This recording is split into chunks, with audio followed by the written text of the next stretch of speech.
Hello' everyone, আমি complete লুচেণ্ট জিকে অসমীয়া মাধ্যমত আলোচনা কৰি আছিলোঁ আৰু আজি এইটো 6 নম্বৰ ক্লাছ হ'ব আৰু এইটো মৌৰ্য যুগৰ ছেকেণ্ড পাৰ্ট। অলৰেডি এটা পাৰ্ট মই আপলোড কৰিছোঁ। সেইটো ভিডিঅ'টো বহুত দীঘল হৈছিল কাৰণে মই এইটো দুটা পাৰ্টত ভাগ কৰি দিছোঁ। চ' কাইণ্ডলি আপোনালোকক ৰিকুৱেষ্ট কৰিছোঁ যিসকলে ক্লাছবোৰ চাইছে প্ৰথমৰ পৰা চাব। মই প্ৰথম হৰপ্পা চিভিলাইজেশ্যন ডিছকাছ কৰিছিলোঁ, তাৰপিছত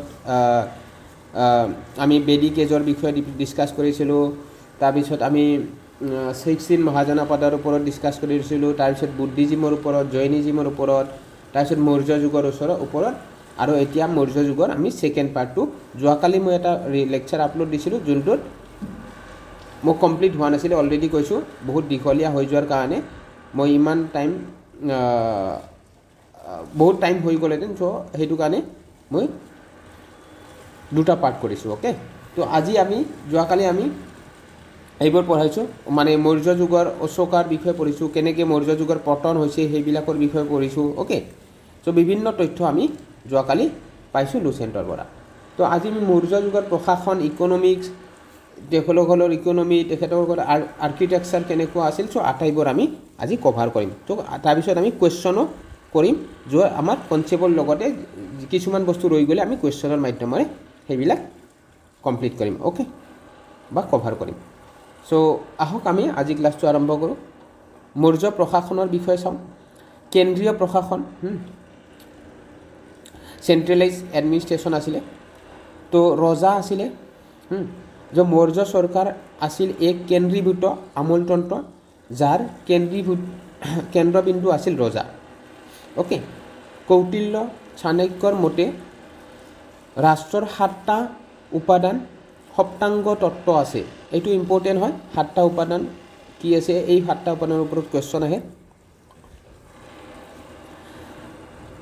ৰজা, অ'কে, ৰাজা, তাক ৰজা বুলি কয়। তাৰপিছত আমাত্য, যি সচিবসকল, জনপদ, ভূখণ্ডক জনপদ বুলি কয়।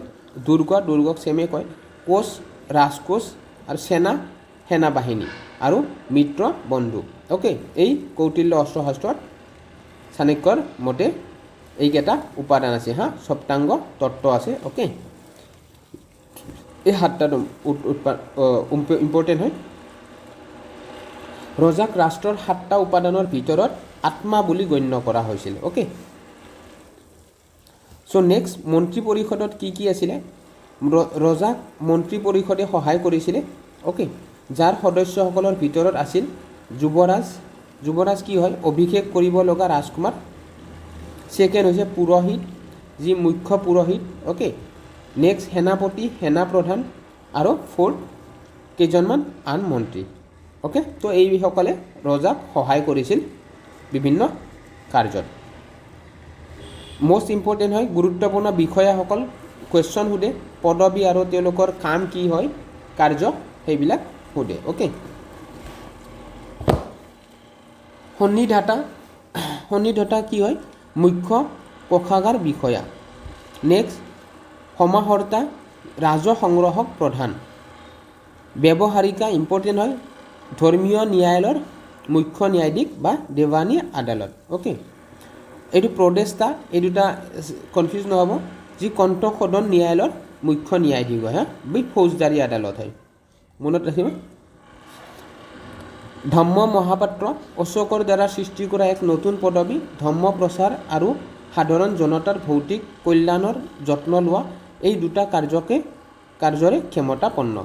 এই ধম্মপদ যেতিয়া অশোকে বুদ্ধিজিম একচেপ্ট কৰিছিলে, তো তাৰপিছত এইটো পদবী ক্ৰিয়েট কৰিছিল। ৰাষ্ট্ৰপাল কুমাৰ, এখন প্ৰদেশৰ দায়িত্বত থকা ভাইচৰয়সকল। তাৰপিছত প্ৰাদেশিকা, তেওঁলোক আছিল আধুনিক জিলা দণ্ডাধীশ, য'ত প্ৰাদেশিকা কৈছিলে।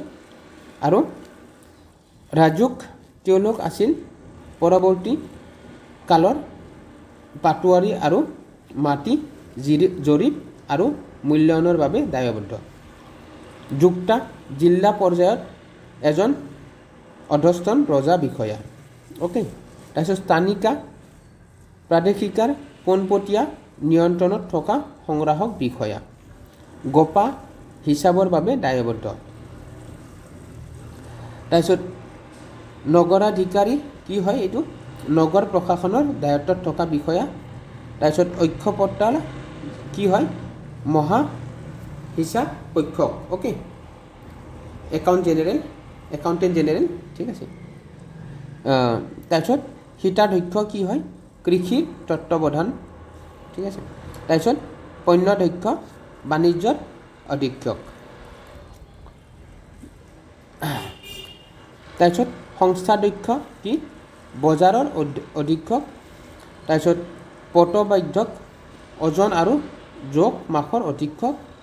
তাৰপিছত নবাধ্যক্ষ জাহাজৰ অধীক্ষক। তাৰপিছত শুক্লাধ্যক্ষ তৌল সংগ্ৰাহক। তাৰপিছত অকাৰাধ্যক্ষ যি খনিৰ অধীক্ষক। লৌহধ্যক্ষ লৌহৰ অধীক্ষক। তো এইকেইটা পদবীখিনি যি আছিল তো সেইকেইটা ইম্পৰ্টেণ্ট হয় আটাইবোৰ ইম্পৰ্টেণ্ট। আপোনালোকে এটলিষ্ট 2-3 ৰিভাইজ কৰিব তেতিয়া আপোনালোকৰ এইটো মনত থাকিব অ'কে। প্ৰাদেশিক প্ৰশাসন প্ৰদেশ আৰু ৰাজধানী কি আছিলে উত্তৰ পথ অৰ্থাৎ উত্তৰ প্ৰদেশ এইটো তক্ষশিলা আছিলে ৰাজধানী ইম্পৰ্টেণ্ট হয়। অৱন্তী ৰাষ্ট্ৰ অৰ্থাৎ পশ্চিম প্ৰদেশ ই উজ্জয়িনী আছিলে। প্ৰাচী অৰ্থাৎ পূব আৰু মধ্য প্ৰদেশ কি পাটলিপুত্ৰৰ আছিলে। কালিংগ তোচালি আছিলে অৰ্থাৎ পূব প্ৰদেশ। আৰু দক্ষিণ পথ অৰ্থাৎ দক্ষিণ প্ৰদেশ কি সুবৰ্ণগিৰি আছিলে। মনত ৰাখিব এইকেইটা প্ৰাদেশিক প্ৰশাসন আৰু ৰাজধানীবিলাক ইম্পৰ্টেণ্ট হয়। ৰুদ্ৰদমনৰ জুনাগড় শিলালিপি অনুসৰি সৌৰাষ্ট্ৰ চন্দ্ৰগুপ্ত মৌৰ্যৰ সময়ত পুষ্যগুপ্ত বৈশ্যজনৰ দ্বাৰা আৰু অশোকৰ সময়ত জগন ৰজা তুষাৰপাৰ দ্বাৰা শাসিত হৈছিল। মোৰ ইম্পৰ্টেণ্ট হয়। তাৰপিছত প্ৰশাসনিক গোট আৰু মুৰব্বীবিলাকৰ বিষয়ে জানিব লাগিব। চক্ৰ অৰ্থাৎ প্ৰদেশ যি ৰাজ্যপাল আৰু কুমাৰৰ ওচৰত আছে মুৰব্বী। তাৰপিছত আহাৰ বিষয় অৰ্থাৎ জিলা প্ৰাদেশিকা প্ৰশাসনিক আৰু ৰাজুক ভূমি ৰাজহ। তাৰপিছত সংগ্ৰহণ 10খন গাঁৱৰ গোট যি গোপ বোলা কয় আৰু গ্ৰাম যি মুৰব্বী গ্ৰামিকা অ'কে। নেক্সট পৌৰ প্ৰশাসন মিউনিচিপাল এডমিনিষ্ট্ৰেশ্যন আছে। মিউনিচিপাল এডমিনিষ্ট্ৰেশ্যন কেনেকুৱা আছিলে কৌটিল্যই নগৰাধ্যক্ষ অৰ্থাৎ নগৰ পৰিদৰ্শক নিয়মসমূহৰ ওপৰত এক সম্পূৰ্ণ অধ্যায় উৎসৰ্গা কৰিছে। তেওঁৰ মুখ্য কৰ্তব্য আছিল এই শৃংখলা বজাই ৰখা আইন শৃংখলা বজাই ৰখা ক্ষমা কৰিব। মেগাষ্টেনিছৰ ব্যৱস্থাৰ বিৱৰণ প্ৰতিটো 5জন সদস্য থকা 6খন সমিতি আৰু সিহঁতৰ কামসমূহ প্ৰথম ঔদ্যোগিক কলা, দ্বিতীয় বিদেশীসকলৰ মনোৰঞ্জন, তৃতীয় জন্ম আৰু মৃত্যু পঞ্জীয়ন, চতুৰ্থ বাণিজ্য আৰু ব্যৱসায়, পঞ্চম উৎপাদিত সামগ্ৰীৰ ৰাজহুৱা বিক্ৰী, ষষ্ঠ বিক্ৰী কৰা সামগ্ৰীৰ ওপৰত কৰ সংগ্ৰহ ক্ৰয় মূল্যৰ 1/10 ঠিক আছে। তো এইটো মেগাষ্টেনিছৰ যি ইণ্ডিকা আছিলে ঠিক আছে তাতে এইটো বিৱৰণ আছিল মনত ৰাখিব কি 6খন সমিতিৰ বিষয়ে। সেনা বাহিনীৰ বিষয়ে কি আছিলে আৰ্মি। মৌৰ্য প্ৰশাসনৰ আটাইতকৈ উল্লেখযোগ্য বৈশিষ্ট্য আছিল এক বিশাল সেনা বাহিনীৰ ৰক্ষণাবেক্ষণ। তেওঁলোকে এখন নৌসেনাও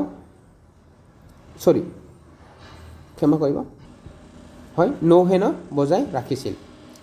মেগাষ্টেনিছৰ মতে সেনা বাহিনীৰ প্ৰশাসন 6খন সমিতিত বিভক্ত 30জন বিষয়াৰ এক বৰ্ডৰ দ্বাৰা পৰিচালিত হৈছিল।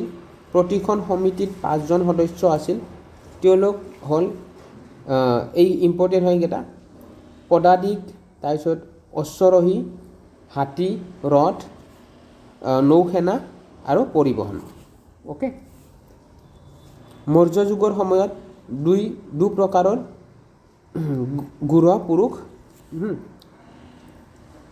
গুৰুপুৰুষ আছিলে যি মানে সিক্ৰেট এজেণ্ট হা আমি এইটো বুলি স্পাই বুলিও ক'ব পাৰি যি তাক গোয়েন্দা বুলি কয়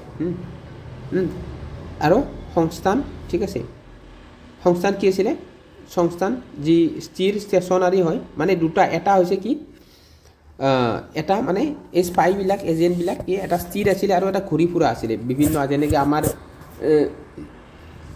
ইণ্ডিয়াতো ৰ এজেণ্ট আছে হয়নে নাই তো মানে ৰ এজেণ্টবিলাক বিভিন্ন দেশত কাউণ্ট্ৰিত ঘূৰি ফুৰে নে নাই তো এইবিলাক ডিটেক্টিভ মানে চিক্ৰেট এজেণ্ট হয় তো এনেকুৱা মৌৰ্য যুগৰো দুই প্ৰকাৰৰ এইটো গুৰুপুৰুষ আছিলে তাক গুৰুপুৰুষ বুলি কয় অ'কে যি চিক্ৰেট এজেণ্ট মই এইটো এক্সট্ৰা লাইন দি দিছোঁ আপোনালোক বুজোৱাৰ কাৰণে বাট যি এটা হৈছে ষ্টেচনাৰী স্থিৰ ৰখি থকা আৰু এটা হৈছে সঞ্চাৰী যি মানে ঘূৰি ফুৰে হা ভ্ৰমণ কৰি ফুৰে এই দুটা মনত ৰাখিব দেই নেক্সট ইকনমিৰ বিষয়ে জানো আহক মৌৰ্য যুগৰ কি ইকনমি আছিলে ৰাষ্ট্ৰই প্ৰায় সকলো অৰ্থনৈতিক কাৰ্যকলাপ নিয়ন্ত্ৰণ কৰিছিল খেতিয়কৰ পৰা সংগ্ৰহ কৰা কৰ উৎপাদনৰ 1/4 অংশৰ পৰা 1/6 অংশ ভিতৰত বেলেগ বেলেগ আছিল অ'কে ৰাষ্ট্ৰই জলসিঞ্চন সুবিধাও হেতু বন্ধ প্ৰদান কৰিছিল আৰু পানীৰ কৰ সংগ্ৰহ কৰিছিল নগৰলৈ বিক্ৰীৰ বাবে অনা সামগ্ৰীৰ ওপৰত টোল লোৱা হৈছিল আৰু সেইবোৰ গেটত সংগ্ৰহ কৰা হৈছিল এই টোল উঠোৱাও যে এটা পদবী আছিলে আমি পঢ়িছোঁ অলৰেডি খনন অৰণ্য নিমখ সুৰা বিক্ৰী অস্ত্ৰ নিৰ্মাণ আদিত ৰাষ্ট্ৰই একচেটিয়া অধিকাৰ উপভোগ কৰিছিল most important দেই ইকনমিকবিলাক মানে ষ্টেটমেণ্ট বেছ কুৱেশ্যন আহিলে দিব এইবিলাক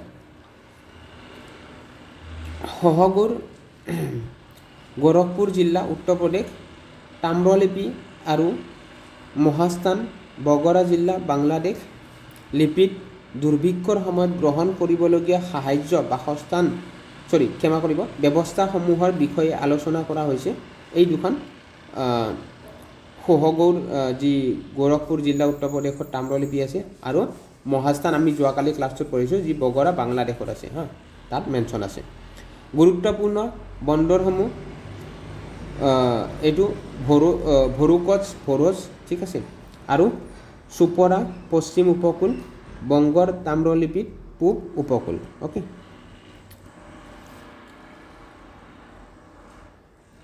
মৌৰ্য যুগৰ সময়ত পঞ্চ মাৰ্ক কৰা মুদ্ৰাবোৰৰ বেছিভাগ ৰূপৰ সাধাৰণ লেনদেনৰ একক আছিল তো ইকনমি পাৰ্টটো কভাৰ কৰিছোঁ ইম্পৰ্টেণ্ট হয় আপোনালোকে এতিয়া চাই গ'লে এবাৰ আকৌ যদি আৰু নোট বনাই যাব দেই নোট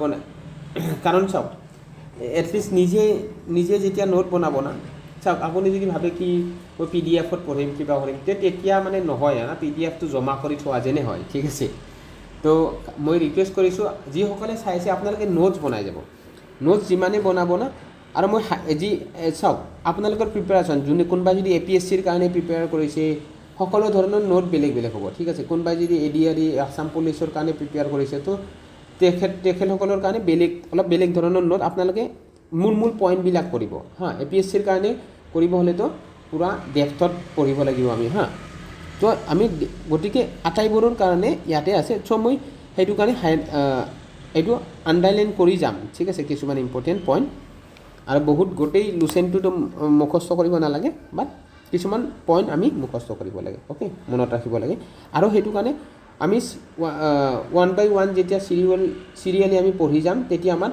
ষ্টৰি টাইপ হৈ যাব না ষ্টৰি টাইপত আমি মনত ৰখাটো সহজ হয় অ'কে ছ'চাইটিৰ বিষয়ে পঢ়োঁ সমাজ ব্যৱস্থাৰ বিষয়ে কৌটিল্য চাণক্য বিষ্ণুগুপ্ত তেওঁক তিনিটা নাম কৌটিল্য চাণক্য বিষ্ণুগুপ্ত বুলি জানে হয়নে আগৰ স্মৃতি লিখকসকলৰ দৰে বৰ্ণ ব্যৱস্থাৰ ওপৰত সিমান কঠোৰ নাছিল অ'কে কৌটিল্যৰ অস্ত্ৰ শস্ত্ৰই ক্ষুদ্ৰসকলক আৰ্য সমাজৰ লোক হিচাপে গণ্য কৰিছিল যি শ্লেষ বা আন আৰ্য সমাজৰ পৰা পৃথক শ্লেষ বা আন আৰ্য সমাজৰ পৰা পৃথক বৈশ্য যিসকলৰ বেছিভাগেই এতিয়া বাণিজ্যত মনোযোগ দিছিল যদিও আন কিছুমানে খেতি অব্যাহত ৰাখিছিল আৰু ক্ষুদ্ৰসকল যিসকলৰ বেছ কিছু সংখ্যক এতিয়াও খেতিয়ক আৰু আনসকল কাৰিকৰ আছিল মাজৰ ব্যৱধান হ্ৰাস কৰা হৈছিল। মেগাস্থানিছে উল্লেখ কৰিছে যে ভাৰতীয় সমাজত 7টা শ্ৰেণীত বিভক্ত হৈছিলে। এইকেইটা ইম্পৰ্টেণ্ট হয়। মেগাস্থানিছে এইটো মৌৰ্য যুগত তেওঁৰ বহুত কণ্ট্ৰিবিউশ্যন আছে হয়নে নাই। যেনে তেওঁ কোন আছিলে ছেকুলাছ নিকেটৰৰ আছিল না ৰাষ্ট্ৰদূত চন্দ্ৰগুপ্ত মৌৰ্যৰ টাইমত আহিছিল হয়নে নাই। তো প্ৰথম হৈছে দাৰ্শনিক, দ্বিতীয় হৈছে খেতিয়ক, তৃতীয় সৈনিক, চতুৰ্থ গৰখীয়া আৰু পঞ্চম কাৰিকৰ, ষষ্ঠ দণ্ডাধীশ, সপ্তম পৰিষদৰ সদস্য। ওপৰত উল্লেখ কৰা শ্ৰেণীসমূহ সামাজিকতকৈ অৰ্থনৈতিক যেন লাগে। যদিও মেগাস্থানিছে কৈছিল যে ভাৰতত দাসত্ব নাছিল, তেওঁ কৈছিল না আমি যোৱাকালি পঢ়িছোঁ ভাৰতত দাসত্ব নাছিল বুলি, তথাপিও ভাৰতীয় উৎসসমূহৰ মতে মৌৰ্য শাসনকালত দাসত্ব এক স্বীকৃতি প্ৰতিষ্ঠান আছিল। এনে লাগে যেন মেগাস্থানিছে পশ্চিমত বিদ্যমান পূৰ্ণ আইন অৰ্থত দাসত্বৰ কথা ভাবিছিল। মৌৰ্য সমাজত মহিলাসকলে এক উচ্চ স্থান আৰু স্বাধীনতা লাভ কৰিছিল। কৌটিল্যৰ মতে মহিলাসকলক বিবাহ বিচ্ছেদ বা পুনৰ বিবাহ কৰাৰ অনুমতি আছিল। মহিলাসকলক ৰজাৰ ব্যক্তিগত দেহৰক্ষী, চোৰাংচোৱা আৰু অন্যান্য বিভিন্ন কামত নিয়োগ কৰা হৈছিল। আপোনালোকে জানেনে কৌটিল্যই যেতিয়া এই ধনানন্দক তেওঁ উচ্ছেদ কৰিছিল, তো তাৰে আগে মানে যুদ্ধটো তেওঁ মানে জাষ্ট চন্দ্ৰগুপ্ত মৌৰ্যক ইউজ কৰি জিকিছিল। বাট কৌটিল্যই ভিতৰে মানে এনেকৈ আৰ্মি তৈয়াৰ কৰিছিল, যি লেডিজ আৰ্মি মানে ফিমেল আৰ্মি তৈয়াৰ কৰিছিল।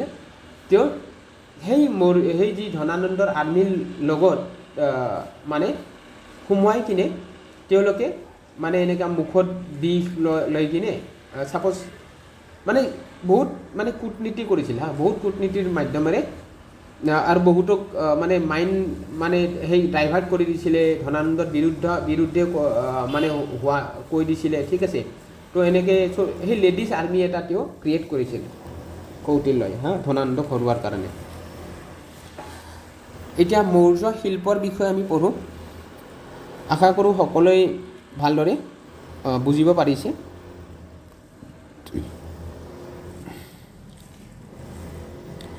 আনন্দ কুমাৰস্বামীয়ে মৌৰ্য শিল্পক দুটা গোটত ভাগ কৰিছিল: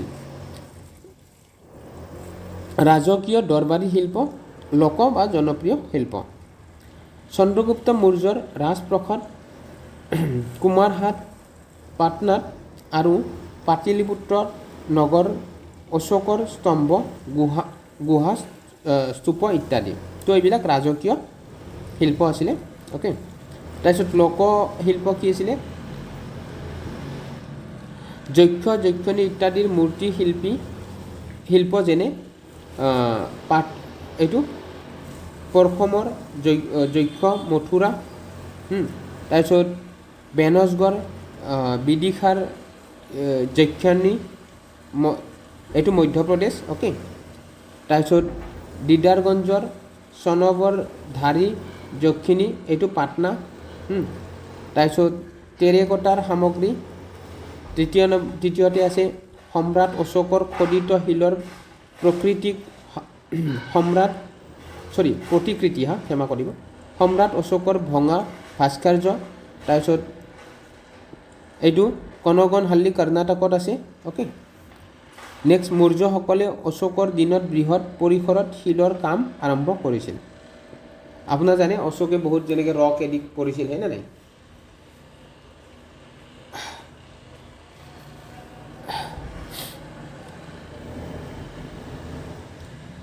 নেক্সট হৈছে পাটনাৰ উপকণ্ঠ অঞ্চলত কুমাৰহাৰাত 80 খুঁটাযুক্ত হ'ল এটাৰ অস্তিত্ব সূচোৱা শিলৰ খুঁটা আৰু কাঠৰ মজিয়া আৰু চিলিং আৱিষ্কাৰ কৰা হৈছিল। এইটো দেখি ফাহিয়েনে এনেদৰে মন্তব্য কৰিছিল, এই ৰাজপ্ৰসাদবোৰ ইমান ধুনীয়া আৰু উৎকৃষ্ট যে এইবোৰ মানুহৰ সৃষ্টিতকৈ ভগৱানৰ সৃষ্টি যেন লাগে। ঠিক আছে।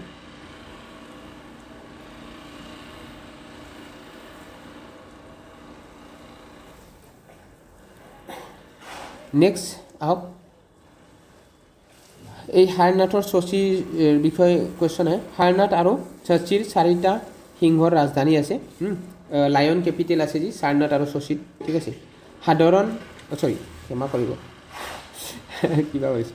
সাৰনাথৰ সিংহ ৰাজধানীখন 1950 চনৰ 26 জানুৱাৰীত ভাৰতৰ ৰাষ্ট্ৰীয় প্ৰতীক হিচাপে গ্ৰহণ কৰা হৈছিলে। যি সাৰনাথৰ যি সিংহ লায়ন কেপিটেল আছিল ন, তাতে এইটো আছিল ন আমাৰ কি আছে অশোক স্তম্ভত পাইছিল নে নাই, তো অশোক চক্ৰ, তো সেইটো আমাৰ কি কৰিছে 1950 চনৰ 26 জানুৱাৰীত ভাৰতৰ ৰাষ্ট্ৰীয় প্ৰতীক হিচাপে গ্ৰহণ কৰিছে। অ'কে, এইটো মই ইংলিছতো দিছোঁ, অসমীয়াটো বুজিব অসুবিধা হ'লে। 4 lion capital at Sarnath and ঝাঁচি। Lion capital of Sarnath was adopted as national emblem of India on 26 January 1950. ৰামপুৰবা আৰু লৌৰিয় নন্দগড়ৰ একক সিংহ ৰাজধানী। তাৰপিছত এইকেইটা এক্সট্ৰা পইণ্ট হৈছে হা। তাৰপিছত ৰামপুৰবৰ একক হাৰৰ ৰাজধানীও আছিলে। ঠিক আছে। তাৰপিছত ধলিত এটা খোদিত হাতী আৰু কালচিত এটা খোদিত হাতী পোৱা গৈছিলে। মৌৰ্য শিল্পীসকলে মঠবাসীসকলৰ বাবে শিলৰ পৰা গুহা কটাৰ প্ৰথা আৰম্ভ কৰিছিল। ইয়াৰ আটাইতকৈ পুৰণি উদাহৰণ হৈছে গয়াৰ বৰাবৰ গুফাসমূহ, সুদামা বিশ্ব জুপুৰি, তাৰপিছত কৰ্ণ চৌপাৰা, ঋষি লমেশ। অ'কে, অশোকৰ আন উদাহৰণ হৈছে গয়াৰ নাগাৰ্জুনী গুফাসমূহ। অ'কে, এই নাগাৰ্জুনী গুফা ক'ত আছে এইটো সুধিয়ে। ঠিক আছে। নেক্সট, এই বুদ্ধৰ অৱশিষ্টসমূহ সংৰক্ষণ কৰিবলৈ সমগ্ৰ সাম্ৰাজ্যতে স্তূপ নিৰ্মাণ কৰা হৈছিলে, হয়নে নাই? বুদ্ধ স্তূপ আপোনালোকে জানে। ইয়াৰ ভিতৰত আটাইতকৈ বিখ্যাত ঝাঁচি আৰু এইটো ভাৰতত আছে। ঠিক আছে, স্তূপবিলাক। ঝাঁচি স্তূপৰ বিষয়ে সকলোৱে জানে, হয়নে নাই? সকলো সময়তে মই যেতিয়াই খাওঁ এইটো অশোকৰ কোড হয়। সকলো সময়তে এইটো এক্সট্ৰা লুচেণ্টত আছিল কাৰণে মই এড কৰি দিছোঁ। মই যেতিয়া খাওঁ বা মহিলাৰ কোঠাত থাকোঁ বা মোৰ ভিতৰুৱা কোঠাত বা গৰুৰ গোহালিত বা মোৰ বাহনত, মানে ৰথত হওক বাহনত হওক তেতিয়া, বা মোৰ বাগিচাত বা মোৰ গাৰ্ডেনত, মই য'তেই নাথাকোঁ কিয় মোৰ মহামাত্ৰ মানে হৈছে এজন উচ্চ পদস্থ বিষয়া বা মন্ত্ৰী, মোক ৰাজহুৱা কাম কাজৰ সৈতে সংযুক্ত কৰি ৰখা উচিত। তো এইটো অশোকত আছিলে। এইটো শিলালিপি 6ত আছে এইটো কথাটো। আৰু তেওঁ কৈছিলে সকলো মানুহ মোৰ সন্তান, এইটো কালিংগ শিলালিপি ধৌলি। অ'কে, জাষ্ট এইটো কেতিয়াবা সুধি দিব পাৰে, চ' মই এড কৰি দিছোঁ। মই ইংলিছতো দিছোঁ যদি অসমীয়াত বুজা অসুবিধা হৈছে। Next topic will be Maurya যুগৰ পিছত, যি মৌৰ্য যুগৰ যেনেকৈ পতন হ'ল, নাই আমি গোটেই পঢ়িলোঁ, এডমিনিষ্ট্ৰেশ্যন পঢ়িলোঁ, ইকনমি পঢ়িলোঁ, বিভিন্ন পদবীৰ বিষয়ে পঢ়িলোঁ, শিল্পৰ বিষয়ে পঢ়িলোঁ। চ' আমি মৌৰ্য যুগ কমপ্লিট কৰিলোঁ। Next topic will be Maurya যুগৰ পিছৰ পৰ্যায় কি হৈছিলে, তাৰপিছত গুপ্ত যুগৰ আগৰ সময়ছোৱা আমি পঢ়িম। তো খ্ৰীষ্টপূৰ্ব 185, মৌৰ্য যুগৰ 322 BCৰ পৰা 185 BCলৈকে আছিলে। অ'কে, লাষ্টত যি বৃহদ্ৰথক ইয়াক হৰুৱাই কিনে শুংগ ডাইনেষ্টি প্ৰতিষ্ঠা কৰিলে, হয়নে নাই? পুষ্যমিত্ৰ শুংগই। তাৰপিছত আমি পঢ়ি যাম। তাৰপিছত মৌৰ্য যুগৰ কেনেকৈ অন্ত পৰিল আমি চালোঁ, হয়নে নাই? যি তেওঁলোকৰ প্ৰশাসনিক ব্যৱস্থা দুৰ্বল বা দুৰ্বল ৰজা হৈ আছিলে, ৰজাবোৰ দুৰ্বল হৈছিলে পিছত অশোক মৃত্যুৰ পিছত, আৰু ৰাজ্যবোৰ ভাগ কৰি গৈছিলে হয়নে নাই, পূব আৰু পশ্চিম ইপিনে। তো তাৰ কাৰণে পতন হৈ গৈছিলে। তাৰপিছত পতনৰ সময়ত আমি নেক্সট পঢ়িম মৌৰ্য যুগৰ পিছত কি হৈছিল আৰু পৰিঘটনাবোৰ, আৰু এইটো 319 খ্ৰীষ্টাব্দলৈকে আমি পঢ়িম। চ' গতিকে আমি ইয়াত কনক্লুড কৰিলোঁ কনচেপ্ট যি চেপ্টাৰ। এতিয়া আমি ইয়াৰে কুৱেশ্যনবোৰ আলোচনা কৰিম। তো এনেকৈ মই আপোনালোকক কৈছোঁ, যেনেকৈ মই এতিয়া কুৱেশ্যনো আগতে কেইটামান ক্লাছত কুৱেশ্যন লোৱা নাছিলোঁ, বাট এতিয়া কুৱেশ্যনো লৈছোঁ, যি আপোনালোকৰ কনচেপ্টৰ লগতে কুৱেশ্যনবোৰ কৰাত আপোনালোকৰ এটলিষ্ট ক্লিয়াৰিটি আৰু ভালকৈ আহিব। অ'কে,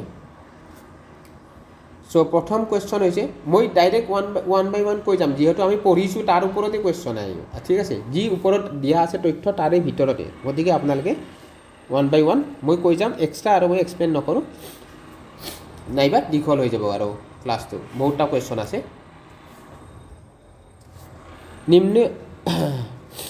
নিম্নলিখিতসকলৰ ভিতৰত কাক দেৱন প্ৰিয়দৰ্শী নামেৰে জনা গৈছিল? কাক জনা গৈছিলে প্ৰিয়দৰ্শিনী নামেৰে?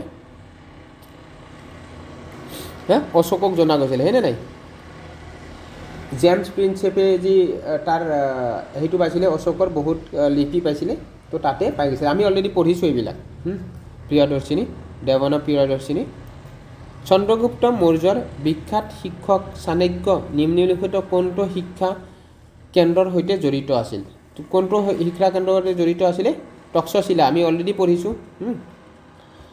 কোনটো ঘটনাই অশোকৰ প্ৰশাসনিক নীতিত এক গভীৰ পৰিৱৰ্তন আনিছিল? এইটো সকলোৱে জানিব আশা কৰোঁ।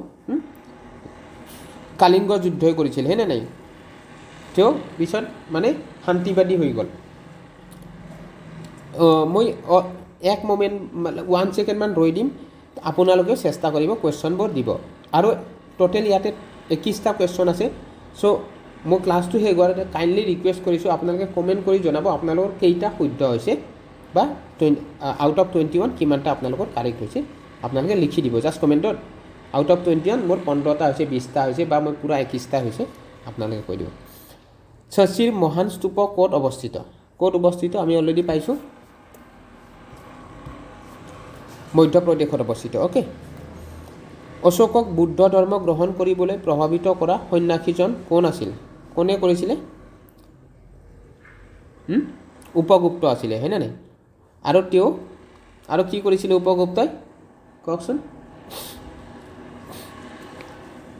99 যি ব্ৰাদাৰ আছিলে তেওঁলোকক ইভেন মানে মাৰি কিনে অশোকক ৰাজ সিংহাসনত বহুৱাও আছিলে। অ'কে,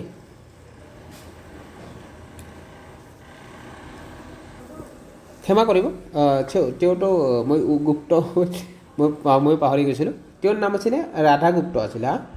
মই লগে লগে উপগুপ্ত নাছিল, তেওঁৰ নাম ৰাধাগুপ্ত আছিলে, যি মই জাষ্ট গুপ্ত বুলি অহাৰ কাৰণে জাষ্ট মাইণ্ডটো গুচি গ'ল। তেওঁ উপগুপ্ত, তেওঁতো বুদ্ধিষ্ট সন্যাসী আছিলে। আৰু যি 99 ব্ৰাদাৰ্ছক যি মাৰিছিলে মন্ত্ৰী আছিলে, সেই মন্ত্ৰীজনৰ নাম আছিলে ৰাধাগুপ্ত, উপগুপ্ত নহয়, ক্ষমা কৰিব, এক্সট্ৰিমলি চৰি।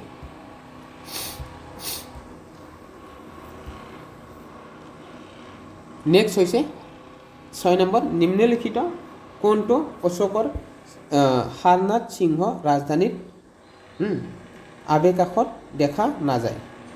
কোনটো দেখা নাযায়? হৰিণ দেখা নাযায়। অ'কে,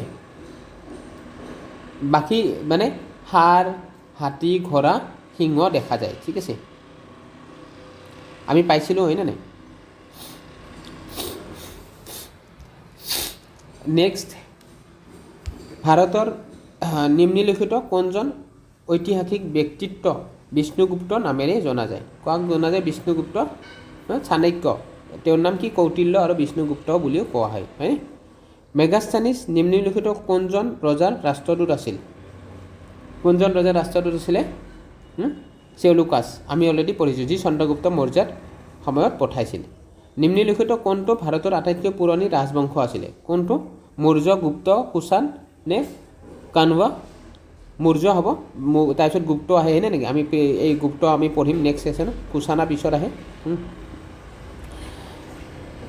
নেক্সট মৌৰ্য সমাজক 7টা শ্ৰেণীত ভাগ কৰাৰ কথা বিশেষকৈ নিম্নলিখিত কোনখন গ্ৰন্থত উল্লেখ কৰা হৈছিলে এই মই কৈছিলোঁ ন অলপ আগতে মেগাস্থেনিছৰ ইণ্ডিকাত পোৱা হৈছিলে নে নাই মৌৰ্য যি 7টা শ্ৰেণীত ভাগ চ' কুৱেশ্যন মই কৈছিলোঁ কুৱেশ্যন বনিছে এইবিলাক চ' PYQ হয় লুচেণ্টৰ PYQ CDS SSC এইবিলাকৰ এক্সামত সুধিছে নেক্সট কৌটিল্যৰ অস্ত্ৰশস্ত্ৰ কোনটো বিষয়ৰ ওপৰত এখন কিতাপ কোনটো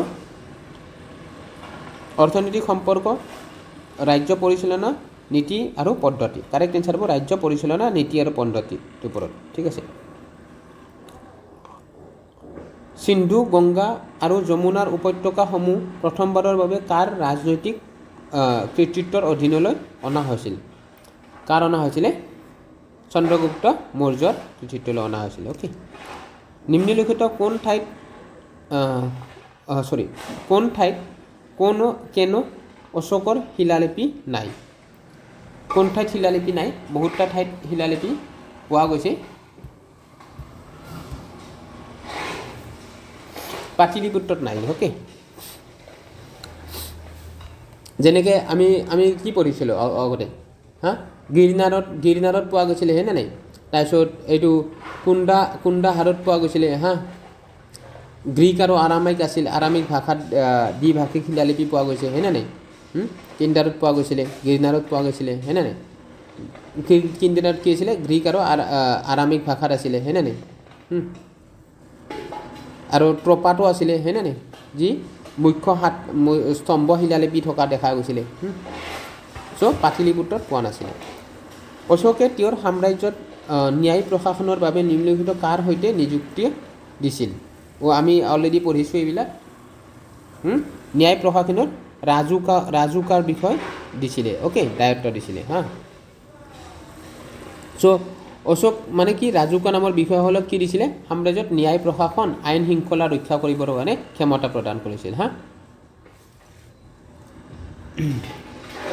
নেক্সট মৌৰ্য সাম্ৰাজ্যৰ বিভাজন আৰু পতনৰ সন্দৰ্ভত নিম্নলিখিতবোৰ বিবেচনা কৰক কি আমি পতন পঢ়িছোঁ কি কাৰণত আছিলে ব্ৰাহ্মণ্যবাদী বিদ্ৰোহ তাৰপিছত ৰজা অশোকৰ শান্তিপূৰ্ণ নীতি বুদ্ধিজিম একচেপ্ট কৰাৰ পিছত শান্তিপূৰ্ণ নীতি একচেপ্ট কৰিছিলে তাৰপিছত বাহিৰৰ পৰা আক্ৰমণ হৈছিলে অশোকৰ উত্তৰাধিসকল দুৰ্বল আছিলে হয়নে নাই দুৰ্বলতা আছিলে চ' উপৰোক্ত কোনবোৰ কাৰণে মৌৰ্য সাম্ৰাজ্যৰ বিভাজন আৰু পতন হৈছিল তো আটাইবোৰ কাৰণেই হ'ব ব্ৰাহ্মণ্যবাদী বিদ্ৰোহ আছিলে অশোক মৃত্যুৰ সময়ত তো বাকীবিলাক এইবিলাক দুৰ্বল হৈ পৰিছিলে 1 2 3 4 অল অপশ্যন কাৰেক্ট হ'ব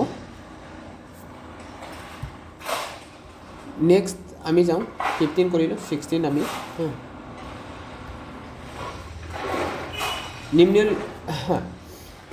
নিম্নলিখিতসকলৰ ভিতৰত কোনজন আলেকজেণ্ডাৰ দ্য গ্ৰেটৰ সমসাময়িক আছিলে কোনজন আছিলে চন্দ্ৰগুপ্ত মৌৰ্য আছিলে হয় নাই এতিয়া আলেকজেণ্ডাৰ যেতিয়া আক্ৰমণ কৰিব তেতিয়া চাণক্য গৈছিল নে নাই ধনানন্দৰ ওচৰত তেতিয়া তেওঁ ইনচাল্ট কৰি কিনে ধনানন্দে ৰাজ্যৰ পৰা ওলাই দিছিল হয়নে নাই তো তেতিয়া সমসাময়িক চন্দ্ৰগুপ্ত মৌৰ্য আছিলে অৰ্থশাস্ত্ৰত প্ৰৱৰ্তন কৰা সপ্তাংগৰ ধাৰণটো কি অন্তৰ্ভুক্ত আছিল এই মষ্ট ইম্পৰ্টেণ্ট মই কৈছিলোঁ অলৰেডি সপ্তাংগৰ বিষয়ে সুধিব PYQ সুধিছে ইয়াতে কি আছিলে ৰাজা ভূখণ্ড প্ৰশাসন আৰু ৰাজকোষৰ বিষয় আছিলে মনত ৰাখিব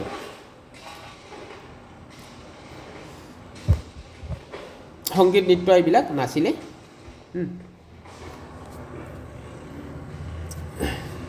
আৰু কি আছিলে যেনেকৈ দুৰ্গ আছিলে হয়নে নাই আমি পাইছিলোঁ মনত আছেনে দুৰ্গ আছিলে ৰাজাক ৰজা কৈছিলে হয় নাই তাৰপিছত কি আছিলে দণ্ডও আছিলে হয়নে নাই যি সেনা ন্যায় আছিলে আৰু এটা মিত্ৰ আছিলে যি মানে আপোনাৰ বন্ধু আছিলে হয়নে নাই চ' এইকেইটা আমি 7টা পাইছিলোঁ হয়নে নাই মই পটাপট কৰি গৈছোঁ বিকজ আমি পঢ়িছোঁ সেইটো কাৰণে আৰু এক্সট্ৰা মই এক্সপ্লেইন কৰা নাই ইয়াতে এটা অলপ ষ্টেটমেণ্ট টাইপ আহিছে দাবী আৰু কাৰণ অশোকে তেওঁৰ শিলালিপি 13ত কৈছিল যে তেওঁ ধৰ্মৰ ফালে ঢাল খাইছিল তেওঁ কালিংগ যুদ্ধত বহু দুখ কষ্ট দেখিছিল আৰু সেইটো কাৰণে 261 BC যেতিয়া কালিংগ যুদ্ধ হৈছিল তেওঁ ধামৰ পিনে মুখ খাইছিলে তেওঁ মানে যি অহিংস ধৰ্ম তেওঁ একচেপ্ট কৰিছিলে তেওঁ বহুত প্ৰায় এৰাউণ্ড 1 লাখ সেনা যেতিয়া তেওঁ মাৰিছিল বা তেওঁৰ সেনা বাহিনী মাৰিছিল তেতিয়া তেওঁ বহুত আৱেগিক হৈ পৰিছিল তো কাৰেক্ট এনচাৰ হ'ব দাবী আৰু ৰিজন দুটা শুদ্ধ আৰ হৈছে এৰ সঠিক ব্যাখ্যা তো ৰিজন কাৰণটো এৰ যি দাবী কৰিছে সেইটো সঠিক ব্যাখ্যা হ'ব অপশ্যন এ